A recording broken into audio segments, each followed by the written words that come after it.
اعوذ باللہ السمیع العلیم من الشیطان الرجیم من حمزہ ونفخہ ونفثہ۔ بسم اللہ۔ سورہ بقرہ کی آیت نمبر 222 کی تفسیر چل رہی ہے۔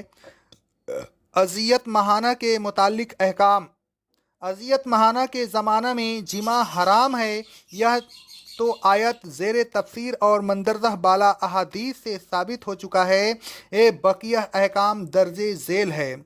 اگر غلطی سے اذیت ماہانہ میں جماع کر بیٹھیں تو نصف دینار بطور کفارہ ادا کریں۔ رسول اللہ صلی اللہ علیہ وسلم فرماتے ہیں، رواہ ابو داؤد کی حدیث ہے سند صحیح سے، جو شخص اذیت ماہانہ میں بیوی کے پاس آئے تو وہ نصف دینار صدقہ دے۔ نوٹ: دینار 3.5 ماشہ یعنی 3.5 گرام سونے کا ایک سکہ ہے۔ عورت اذیت ماہانہ میں عمرہ نہ کرے، البتہ اذیت ماہانہ میں حج کر سکتی ہے۔ جب حج کے دن آ جائیں تو بال کھول دیں، کنگھی کریں اور حج کا احرام باندھ کر حج کے تمام ارکان ادا کریں، صرف کعبہ کا طواف نہ کریں جب تک پاک نہ ہو جائیں۔ اگر طواف افاضہ کے بعد اذیت شروع ہو جائے تو بغیر طواف وداع کے لیے واپس جا سکتی ہے۔ نوٹ: طواف افاضہ وہ طواف ہے جو 10 ذی الحجہ کو قربانی کرنے اور احرام اتارنے کے بعد کیا جاتا ہے۔ یہ طواف حج کا بہت بڑا رکن ہے۔ رسول اللہ صلی اللہ علیہ وسلم نے حضرت عائشہ صدیقہ رضی اللہ تعالی عنہا سے فرمایا، صحیح بخاری کی حدیث ہے، یہ چیزیں تو اللہ تبارک و تعالیٰ نے بنات آدم علیہ السلام کے لیے مقرر کر دی ہے، لہذا تم وہ تمام کام کرو جو حاجی کرتا ہے، سوائے اس کے کہ جب تک پاک نہ ہو جاؤ کعبہ کا طواف نہ کرو۔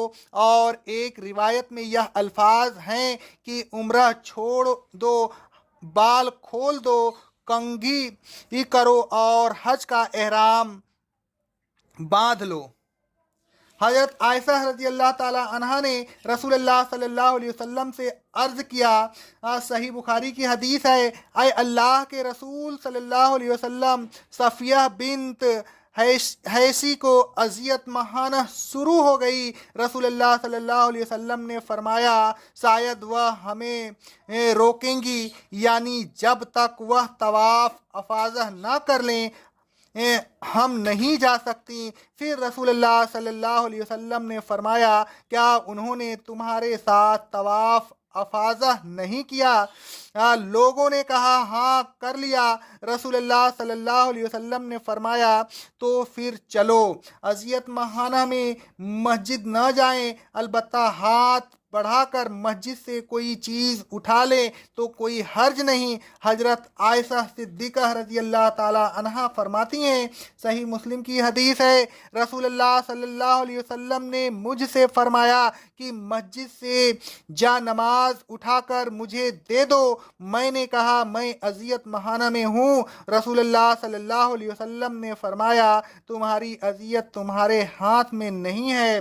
اگر شوہر مسجد میں متقف ہو تو وہ حائضہ عورت اپنے گھر میں رہتے ہوئے اس کا سر دھو سکتی ہے اور اس کے سر میں کنگھی کر سکتی ہے۔ حضرت عائشہ صدیقہ رضی اللہ تعالی عنہا فرماتی ہیں، صحیح بخاری اور صحیح مسلم کی حدیث ہے، وہ رسول اللہ صلی اللہ علیہ وسلم کے سر میں اس حالت میں کنگھی کر دیتی تھی کہ وہ اذیت ماہانہ میں ہوتی تھی۔ رسول اللہ صلی اللہ علیہ وسلم اس زمانہ میں مسجد میں اعتکاف میں ہوتے تھے۔ آپ سر کو ان کے قریب کر دیتی، وہ اپنے حجرے میں ہوتی تھی اور اذیت ماہانہ میں ہوتے ہوئے آپ کے کنگھی کر دیتی تھی اور آپ کا سر بھی دھو دیا کرتی تھی۔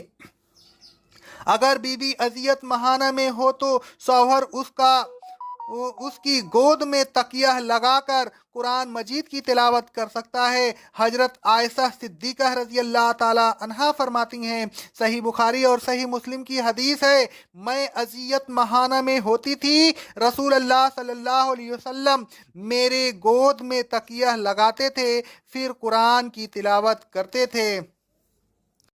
اگر بیوی اذیت مہانہ میں ہو تو اس کے ساتھ لیٹنا اور اس کے پاس بیٹھنا جائز ہے۔ حضرت ام سلمہ رضی اللہ تعالی عنہا فرماتی ہیں، صحیح بخاری اور صحیح مسلم کی حدیث ہے، میں ایک چادر میں رسول اللہ صلی اللہ علیہ وسلم کے ساتھ لیٹی ہوئی تھی کہ اتنے میں مجھے اذیت مہانہ شروع ہو گئی۔ میں چادر سے باہر نکل آئی اور میں نے اپنی اذیت مہانہ کے کپڑے پہن لیے۔ رسول اللہ صلی اللہ علیہ وسلم نے فرمایا، کیا تمہیں اذیت مہانہ شروع ہو گئی؟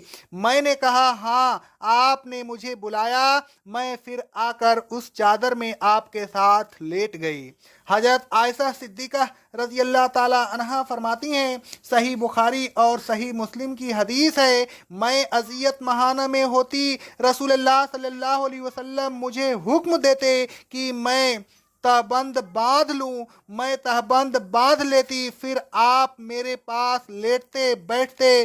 تم میں سے کون ہے جو اپنی خواہش پر اتنا قابو رکھے جتنا قابو کی رسول اللہ صلی اللہ علیہ وسلم رکھتے تھے؟ یعنی پاس لیٹنے بیٹھنے کے باوجود آپ جماع نہیں کرتے تھے۔